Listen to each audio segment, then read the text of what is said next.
It's just simply a man with a disease called addiction. Let me tell you something right away before I get into the testifying. I'm going to give you a brief testimony about myself.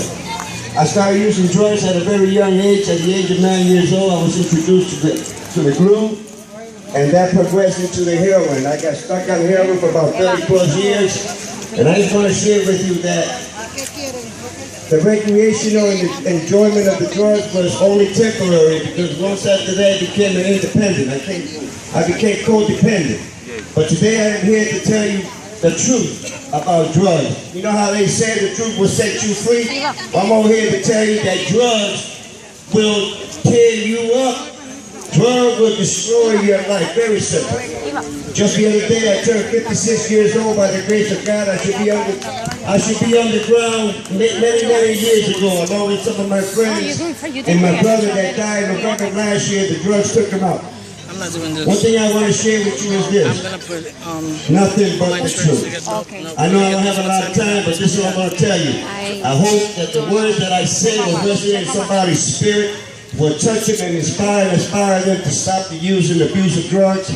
Because you just don't know the life that you're setting yourself up to live. It's a life of total despair, life of total loss, losing everything. I lost good jobs. I lost a relationship of 18 years because of my drug abuse. And I had no benefit. There's just no benefits in drugs. There's no enjoyment. I lost and I lost and I lost. But because of the grace of God, I'm able to be here today. I want to thank everybody. I thank for the Bible-based study, 12-step Bible study that should be having on Saturdays. And this is what I want to say to you, family. Please talk to your children about the drugs. You know, and I hope and I reach many people over here to let you know. And like I said before, you're setting yourself up for a life of despair, a life of suffering, a life of total darkness. You feel like you ain't got no way out, but there is a way out, because I found out Jesus in my life. Yes. Jesus gave me hope. Jesus said, I love you, son. I died on the cross. I shed the blood because I love you. You are worthy to be saved. Saved. And he saved me so that way I could place. Now, I'm not all there yet, but you know, let me tell you something. I'm not back there where I was. Oh, I'm still a work in progress. Yes. You know, told you that some people still smoke. I still struggle with the smoke. That's okay. But the most important thing is that I let the heroin alone. I'm okay. It's a work in progress. And God is transforming me slowly but surely. Yes, He is. And giving me hope. And Hallelujah. giving me strength. And giving me courage. And revealing to me the purpose in my life. And my life is just to simply live a normal life like many people.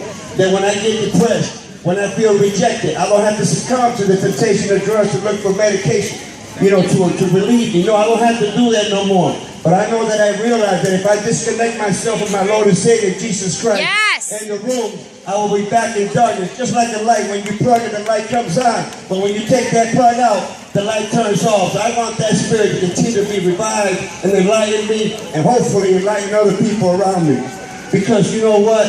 I just don't want to live that. I'm 56 years old, and all I want to do now is allow God to let me live a normal life. yes, Let me be a father, let me be a grandfather, let me be a brother, let me be an uncle.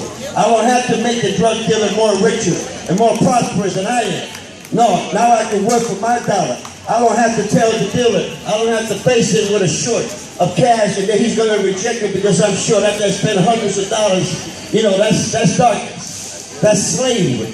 I don't have to live like that no more. So I just pray and ask God that anyone that hears my voice that is suffering from the drug addiction, let me tell you, the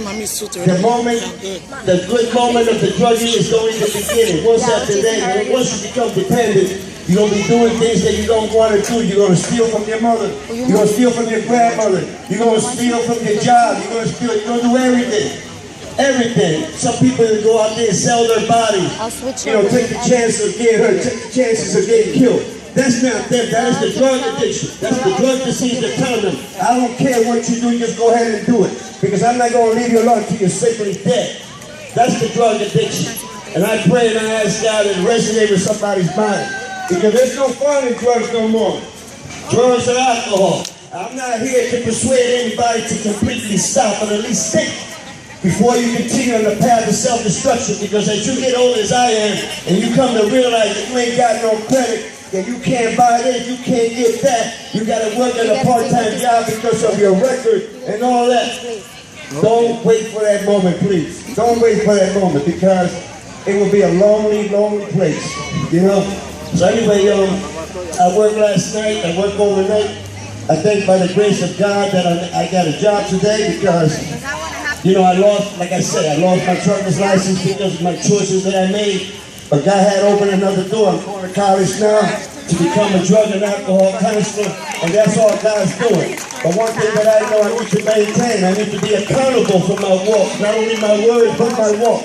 Because now all I want to do is to share with the brothers and sisters that there is life after drugs. There is a life after drugs. You know, look at the sun, it's just coming out. Hallelujah. You know, there is life after drugs. There's enjoyment. I don't have to do a bag of dope or smoke weed or drink just to have a good time no more. Not to go any place and dance without the use and abuse of drugs to motivate me. No, the one to motivate me is my Lord and Savior, Jesus Christ. He motivates me. I go to Bishop Pastor Shannon's church. That's my bishop right there. All right? I go in there and listen to the words, and he teaches me, and he motivates me. And like I said, he gives me hope. I have hope today. Praise him. Hallelujah. You know, hopelessly. And I remember when I was hopelessly in love with heroin. You know, heroin was like a marriage that I could not get a divorce from. You know what I mean? It gave me a disease called addiction. Don't you know this disease called addiction? It's not like cancer.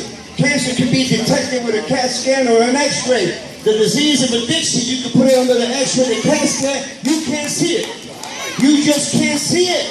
All right? But I know that it's within me. But I know because of the power of God, he's letting it be right there for now. But at the same time, he's pushing my walk every night because I don't have to succumb to the temptation. Even though that the disease of addiction cohabitates in my life, it doesn't mean that I got to listen to my addiction no more. I'll live with that disease within me. Praise him. Hallelujah.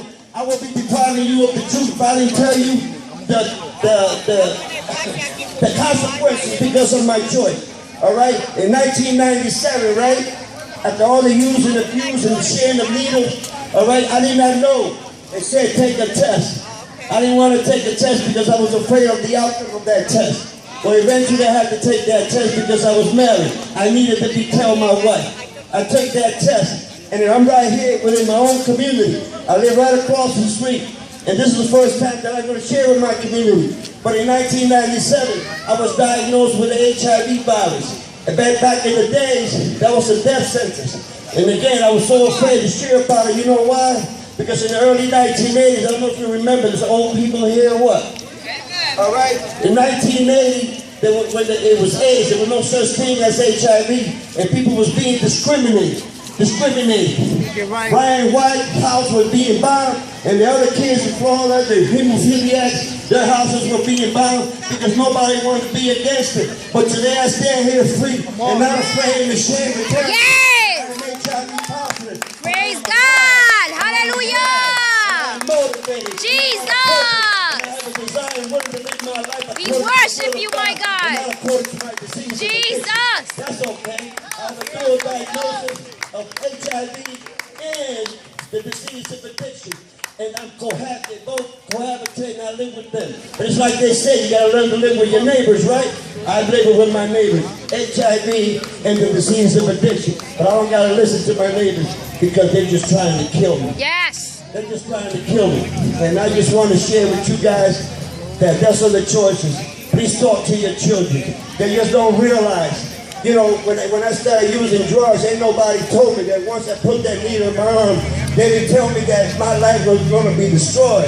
They didn't tell me that I was going to have problems with my marriage, my relationship. They didn't tell me I was going to have problems with my job. They didn't tell me, well, my disease told me steal. Stole from my mother, stole from whoever, because my disease dictated my life. I had to feed that rascal. Today I don't have to feed it. The only thing that I feed that with is with desire, with it to stay awake.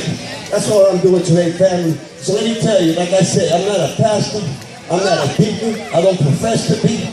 I am just a man, simply an addict, who just want to live a life normal as any other human being in society. I don't want to be labeled and stereotyped that I'm an addict who ain't worth for nothing. I am worth somebody. I am worth somebody. Because God, if God saved me, it's because I am worth it. I am worth it. And no matter what anybody says, that's their prerogative. It's not my prerogative. My prerogative is to live my life according to His will. Jesus! And try the best ability that I can. Because I don't have to lose no more. I am alive. I lost my brother in November to the disease of addiction, the heroin and the crack. He gave up on life. And what that did, it gave me a lot of anger. A lot of anger because I tried to help my brother. He was living right over here, let me tell you. It hurts. It hurts. There's any time you see somebody dying next to you that you love and you try to help. Well, all I can do now is try to use that to motivate myself and tell people that the drugs are just going to kill you. Plain and simple. If they don't kill you physically, they'll kill you spiritually. And that's the way the drugs do. That's the disease job, is to kill me spiritually and physically, but I'm not going to let that bad boy do that, because as long as I stand on the platform with the grace of God all upon me, I don't need to succumb to it. So family, I just want to thank you. Thank you for listening. I hope and pray that you guys take the word from all the everybody. I heard everybody else. I worked last night from 12 to 8. I had to give me a couple hours of sleep.